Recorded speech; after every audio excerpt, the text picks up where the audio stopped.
Gannavaram MLA Yarlagadda Venkateswararao assembly సమావేశాల సందర్భంగా జర్నలిస్టులకు ఇళ్ల స్థలాలు కేటాయించాలని ఆనాడు ఎన్నికల ముందు వాగ్దానం ఇచ్చామని అందులో భాగంగా స్థల సేకరణ చేస్తున్నట్లు ఆయన సభా దృష్టికి తీసుకువచ్చారు. అదేవిధంగా కరోనా సమయంలో మరణించిన జర్నలిస్టులకు వివిధ ప్రమాదాల కారణంగా మరణించిన జర్నలిస్టుల కుటుంబాలకు సహాయం చేస్తున్నట్లు ఈ సందర్భంగా ఆయన వివరించారు.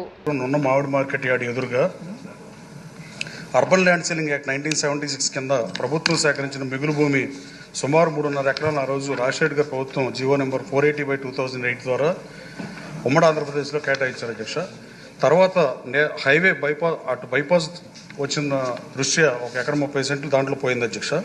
ఇక మిగతా 2 ఎకరాల 15 సెంట్ల భూమిలో 2019లో నాటి సీఎం ఇప్పుడు ముఖ్యమంత్రి గారు చంద్రబాబు నాయుడు గారు సొసైటీ పేరుతో జీవో ఇస్తూ విజయవాడ మున్సిపల్ కార్పొరేషన్ నేతృత్వంలో టిట్కో ఇళ్లు కట్టేవాళ్ళని పేర్కొంటూ జీవో ఇచ్చారు అధ్యక్ష. కేటాయించిన స్థలాన్ని ఫ్లాట్ రూపంలో పంచడం సాధ్యం కాదు కాబట్టి అది కూడా విజయవాడలో భూమి కొరత తీవ్రంగా ఉండి రేట్లు ఎక్కువ పరిస్థితి అధ్యక్ష.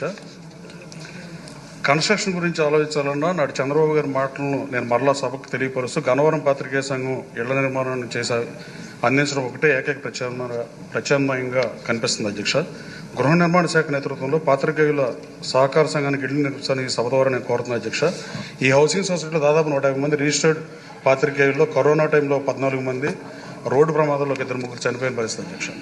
అయితే వాళ్ళ కుటుంబాలకు కూడా న్యాయం చేయాలని నా సంకల్పం అధ్యక్ష.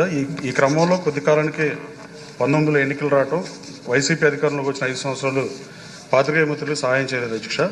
గత వైసీపీ ప్రభుత్వం అనేక మంది పాత్రికేయుల మీద అక్రమంగా కేసులు పెట్టి కక్షాలకు కూడా దిగింది అధ్యక్ష.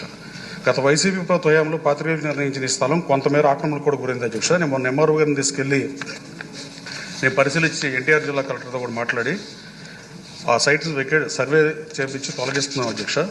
పాత్రికేయుల గృహ సహకార సంఘంలో అన్ని పత్రికలు ఎలక్ట్రానిక్ మీడియాలో చేస్తున్న పాత్రికేయుల సభ్యులుగా ఉన్న వాళ్ళకి 17 ఏళ్లుగా నిరీక్షిస్తున్న దీన్ని వాళ్ళకి కేటాయించాల్సిందిగా గౌరవ మంత్రి గారిని కోరుతూ, అలాగే రాష్ట్ర వ్యాప్తంగా ఉన్న జర్నలిస్ట్ సోదరులు కూడా రెక్కాడదిగా ఉండి ఒక్కడిసలో చాలామంది ఉన్నారు అధ్యక్ష.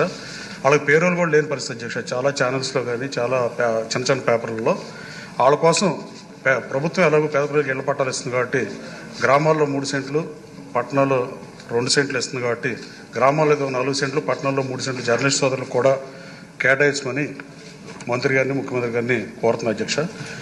మెడికల్కి సంబంధించి అధ్యక్ష, గన్నవరంలో ఇంటర్నేషనల్ ఎయిర్పోర్ట్ ఉంది, హెచ్సిఎల్ ఉంది, అలాగే పారిశ్రామిక కేంద్రంగా ఉంది అధ్యక్ష.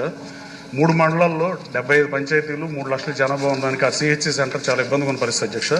దాన్ని కోల్ ఇండియా చైర్మన్ గారితో మాట్లాడి కొంత సిఎస్ఆర్ ఫండ్, అలాగే గ్రామ పంచాయతీ నుంచి ఎంపీడీ నిధుల నుంచి కొంత కేటాయించి దాన్ని అప్డేట్ చేస్తే ప్రయత్నం చేస్తున్నాం అధ్యక్ష. వివిఐపీలు వచ్చిన ఇంటర్నేషనల్ ఎయిర్పోర్ట్ దగ్గర ఏ దేశంలో ఫ్లైట్లో అయినా ప్రయాణికుడికి ఏమన్నా ఆరోగ్యం బాగోకపోతే దగ్గరలో ఉన్న సమీప ఎయిర్పోర్ట్లో ఫ్లైట్లు ల్యాండ్ అయ్యే పరిస్థితి అధ్యక్ష.